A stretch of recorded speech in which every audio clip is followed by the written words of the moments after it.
nawala yung kuryente ng 12 hours. Tapos, the next day, so wala naman yung internet. Ano sabi mo? Sunod-sunod. Swerte. Papunta kami sa isang Japanese hotel. So, itong Japanese hotel na to is marirecommend talaga namin kasi ito tayong go-to place every time may power disruption or power interruption. So, unfortunately, sa location namin, may 2 poste na natumba. So, grabe, 12 hours of power and disruption. So, alam mo yun, parang hindi talaga kakayanin ng mga power backup. And so, marirecommend talaga namin yun sa inyo because very maganda yung place, very quality, sobrang linis, as in malalangin. Sakto lang yung space, hindi siya malaki. Sakto lang siya. Affordable for 2 packs, 2 adults. And hindi lang yun, like maraming beses na kami nakapunta na yung food buffet nila, breakfast buffet talaga nila, yung habol talaga namin. Dahil sobrang sarap and sobrang sulit talaga. So, mura lang talaga siya guys. And lalo kapag membership kayo. So, mura lang din naman yung membership card. So, mamaya samahan nyo kami. Papakita ko sa inyo kung saan yung place na yun. And papakita ko sa inyo yung lugar. And check na rin natin kung magkano yung updated price nila. So, sa mga taga Cebu dyan, so, Mandawi area, malapit sa J-Mall. Sa taas ng J-Mall. So, ito na nga yung Toyoko Inn, guys. Tara. Pasok muna tayo sa J-Mall at maghahanap ng pagkain dahil ako ay nagugutom na. But yung reception nila is nasa 6th floor. And ito talaga yung gusto ko, guys. Yung room massage. Regular rate 3,400 ata. Tapos yung pag member 2,945. 2,945. So almost 3K. Kapag regular, mga 3,500. Parang 500 yung Paano mag-avail ng membership card? 500 pala. So 500 ang pagbabayad for membership. Pero lifetime na yun. Lifetime na siya. Discount lang. Sobrang helpful na. Sobrang matanda pa member ako pero hindi ko na matanda na may bayad pa. So sobrang helpful pag member kayo lalo kapag madalas kayo punta dito. Malaking discount na binibigay. May free drinks po galing kay ma'am. Thank you po. Welcome Cheers. drinks. Welcome drinks. Sarap. Bar lunch nila. Sobrang linis. High ceiling. Sa hallway, papasok sa room. And mabango. Mabango siya, guys.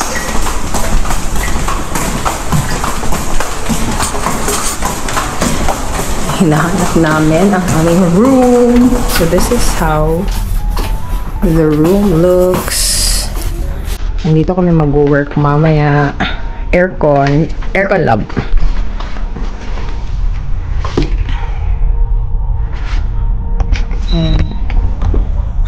May kettle, coffee. Pero dito lang ref. Ayan. Water. TV.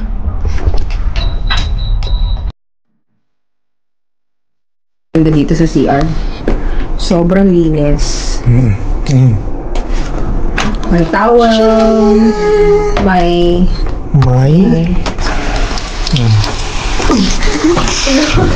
Mainom ba ng tubig? Inom ka ng tubig. Mainom ng tubig dyan. Pang wash na po it. Hindi. Tubig yan. Inumin. So this is how it looks, guys. Sobrang linis. Ayan, diba? Sobrang linis. So, yung power outage, power disruption, and chinek ko sa Facebook, 12 hours by power disruption. So, we decided to come here na sa usual place namin na pinupuntahan, which is the Toyoko Inn. It's a Japanese hotel here in Mandawi, Cebu. Taas lang siya ng before J-Mall, but ngayon is SM J-Mall. Yung may tawag doon. But anyway. So, yes, ngayon sleeping time na.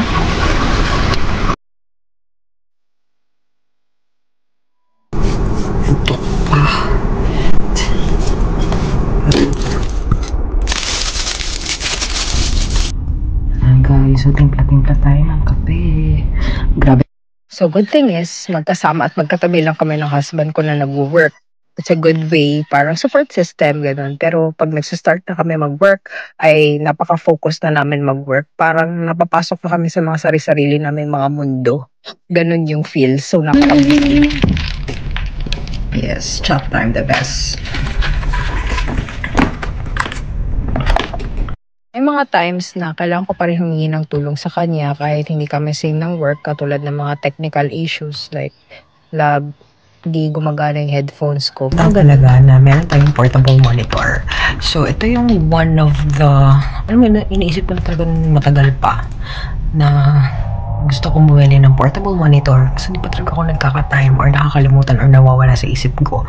But for someone who yung task nila is, alam mo yun, parang based on accuracy of information, for example, yung mga billing, mga ganun. So, dapat talaga may portable monitor and for efficiency sa work na rin. So, basically, that's it. So, portable monitor. Yung monitor kasi namin sa bahay is, malaki. So, yung mga tag 5K lang, yung mga ganun. So, portable monitor is a good investment. So, also importance talaga as a virtual assistant is yung power backup. Lalo na sa mga panahon ng mga bagyo, typhoon, or power interruption. For our case today, power interruption for 12 hours. So, hindi kakayanin ng power backup namin sa house. And good thing din naman, as a virtual assistant, may freedom ka to work anywhere. And so, we opt to check in here sa hotel for that. So, another is emergency funds as savings din. Mahalaga as a virtual assistant to save for time of emergency. Katulad ngayon, at least meron kayong mga magagastos sa pagpunta sa hotel, sa pagkain, or other emergency. So, yun na siya, guys. Shift namin sa work. Kumusta naman ang shift mo today? Okay lang, busy. So, ito na yung pinaka-exciting part ng buffet at kakain na. Buffet. Mga Pinoy.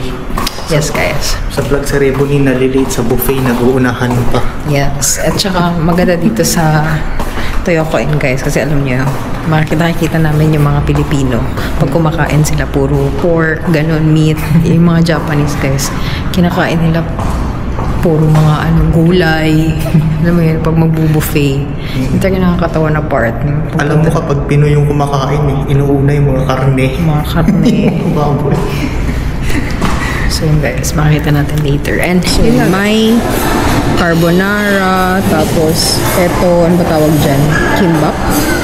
Tapos ito, burger patty, tapos salad, kunwari. Tapos ito, mango float. Share na kami ni Alex dyan. Tsaka ito, guys, ayan, pork nilaga. So, grabe, guys. So, imagine, ito yung food nila. At may iba pa na hindi ko nakuha. Kasi hindi ko na bet. May mga fruits pa, may... Ano nilaga? Kiwi. Show them. Kiwi. Look at the pork I got. Ano yung Look, guys. wow. Tilatuan. Pray ka na ba? Hindi ko ba ata nag-pray? Patay mo.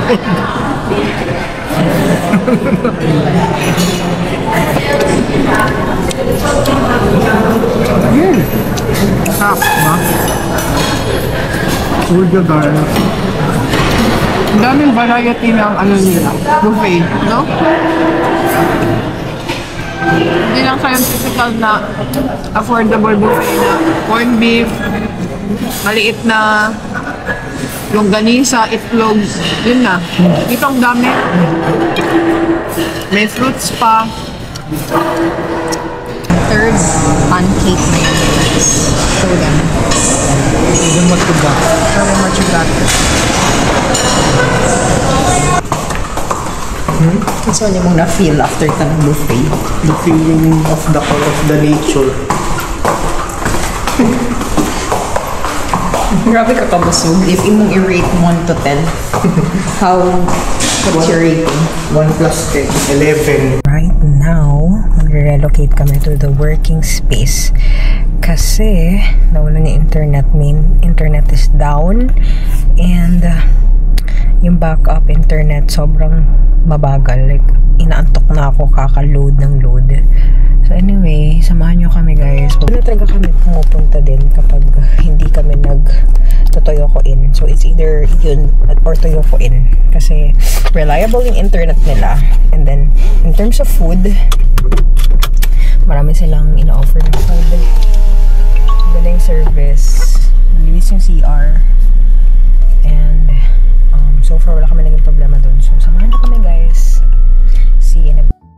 Isa sa mga nagustuhan namin dito kami nagsistay sa workstation sa may IT park kasi yung parking nila is 24 hours tas mura lang. Magkano yung ano nila dito lang? Yung parking fee nila dito? 30 pesos. 30 pesos per 6 hours. for 6 hours daw. So, yun yung gusto namin dito. Kasi safe yung sasakyan, sa pag-park na sasakyan, 24 hours. And yun, hindi mamumblema sa parking. So, you can visit workplace cafe nearest to you. Marami silang branch. Ito particularly sa IT Park. Meron sila sa Jamestown, Mandaue. And ito guys, ito yung food menu nila. So, pause nyo lang tong video. And then, meron din sila sa Ramos, located at Raintree Mall. And meron din sila sa Minglanilla. Usually, kinukuha namin dito is yung tag 350 overnight per packs. Tapos, may free coffee na siya only. Meron din ditong napping area. Meron din ditong cubicle for those gusto may privacy. And meron din dito yung boardroom para sa kailangan mag-meeting. Masarap talaga yung foods na ino-offer nila and maraming variety. Ganun ka mahal. Nandito na lahat ng kailangan mo. Mabilis ang internet. Mabilis ang internet. Dito na kailangan lahat ng kailangan. CR malinis. Sarap yung food. Pag-ibig, PhilHealth, Coffee. SSS. Coffee only, no? Machichiria. Tapos may pa natutulog. Tapos dyan sa taas naman cubicle. Tapos comfortable yung upuan. Ay, kakain muna kami dito sa Sinangag Station. 24 hours dito sa may Banilad. So, alam niyo, nakakapagod na. Para pag-uwi, matulog na lang. Kumain ako kanina pero gutom pa rin ako. So, maganda dito sa Sinangag Station. May Gcash sila. Tapos, open sila 24 hours. And, sarap yung food. Meron sila Gcash, mode of payment, debit card, home credit, bill is. So, chibugan time na. So, ayan, perfect talaga kumain after tiring duty dahil mentally draining. Nakakapagod talaga siya, guys. So, perfect tong Sinangag Station kasi open sila 24/7 and napakasarap ng food nila. And, yun nga, may available sila mode of payment, Gcash. So, yun na siya, guys. Thank you so much for watching and I hope you like this video and see you on my next video. Bye!